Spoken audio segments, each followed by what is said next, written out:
All right, let's dive into the massive, epic conclusion of one of the greatest trilogies ever made, The Dark Knight Rises. This is so much more than a superhero movie. It's a really complex story about pain, what peace actually costs, and, what it takes to become a true legend. So our story kicks off in a Gotham City that you almost wouldn't recognize.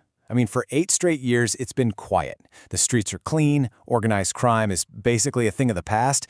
The city, for all intents and purposes, is in a golden age. But come on, this is Gotham we're talking about. And in Gotham, peace always has a price. And that's the huge question hanging over this whole movie. How did they get this peace? And can a peace that's built on a total lie really last? Well, the truth is, this whole thing is a house of cards. This peace is incredibly fragile, and it's because it's based on a lie about Harvey Dent. The Dent Act gave the police the power to lock up the entire criminal underworld. But we know the truth, right? Dent wasn't a hero at the end. Batman took the blame, disappeared, and Bruce Wayne, well, he's become a recluse, basically a ghost wandering his own mansion. And that contrast it's the central irony of the whole story. You've got Gotham on one side, looking healed, looking prosperous, and then on the other, you've got its savior, Bruce Wayne, who is just a shell of who he was. He's physically broken, completely cut off from the very world he fought so hard to save. So, into this quiet, fragile city steps a new kind of nightmare. This guy is a true force of nature, and he isn't just here to cause some random chaos. No, he's here to finish a job that was started a long time ago by Ra's al Ghul, the total and complete destruction of Gotham. And Bane, he's not just some muscle-bound thug. He's a symbol. He represents pure, calculated pain. He isn't just strong, he's a genius, he's absolutely ruthless, and he is unlike any enemy Batman has ever come up against. He literally weaponizes ideas and despair. And his plan, wow, it is methodical. He doesn't just go after the city, he goes after Bruce Wayne himself, personally. He bankrupts him, using his own identity against him. This attack is so surgical, so precise, that it forces the broken Batman to come out of retirement. And in the middle of all this, we meet the very unpredictable Selina Kyle. So, this all forces a showdown, and Batman, who's been out of the game for years, he's not at full strength. He follows Bane right into his home turf, the dark, twisting sewers under Gotham. He is walking straight into a trap. And what happens next is without a doubt one of the most shocking moments in the entire trilogy. This isn't just a loss, it is a complete and utter dismantling. Bane doesn't just beat Batman, he physically and symbolically breaks him, shattering that whole myth of the invincible Dark Knight into a million pieces. Now with Batman out of the picture, Bane's real plan just unfolds. He completely isolates Gotham from the rest of the world, he traps pretty much the entire police force underground, and then he reveals his trump card. A fusion reactor that's been turned into a nuclear bomb, and it is ready to go off. And then, just to be extra cruel, he gives the city a ticking clock. 5 months.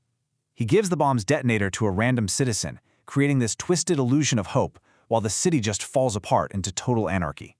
For 5 agonizing months, Gotham is forced to live on the brink of total annihilation. So, where's Bruce Wayne during all this? He's been thrown into this ancient, supposedly inescapable prison, a place they call the Pit. And from there, all he can do is watch on this tiny TV as the city he loves is just torn to shreds. His journey now isn't about saving Gotham, it's about saving himself first. His comeback is a climb, both literally and figuratively. First, he has to heal that broken body. Then he has to somehow find the will to fight again. But the last step, the most important one, is learning to embrace fear. Not his enemy's fear, his own fear.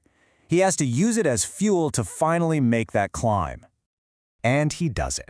He makes the climb.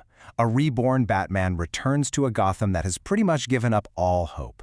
He's not just a man in a suit anymore. He's become a true symbol of resilience, and he is ready for one last impossible fight. But this time, he's not doing it alone. He gets the band back together. What's left of it anyway? You've got the ever-loyal Commissioner Gordon, the genius Lucius Fox, a redeemed Selina Kyle, and a young, idealistic cop named John Blake, who, through it all, never once lost faith in Batman. The finale is basically an all-out war fought on multiple fronts. First, you have this incredible street battle, the freed police against Bane's army. Then you get the rematch, where a smarter, stronger Batman finally takes Bane down. But just when you think it's over, bam, the twist. The real villain is Talia al Ghul, Ra's al Ghul's daughter, and she's here to finish her father's work by activating the bomb.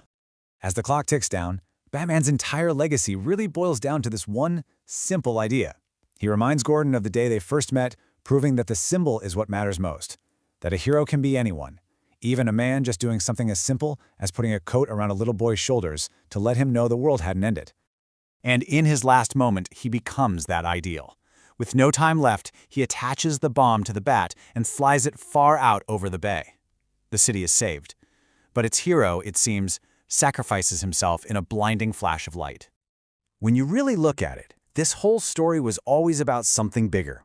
It's about how we get back up from our absolute lowest points. It's about sacrifice and legacy, and how a symbol of hope can live on long after the person who created it is gone. And the ending?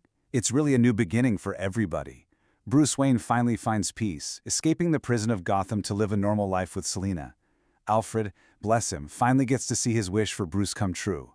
And the mantle, it's passed on. John Blake, whose real first name we learn is Robin, discovers the Batcave. Gotham will not be left without a protector. Which really leaves us with this one last powerful question to think about. The Dark Knight Rises shows us that a true hero's legacy isn't really defined by them being there, but by the inspiration they leave behind, for others to rise up and carry that torch forward. The legend, you see, never really dies.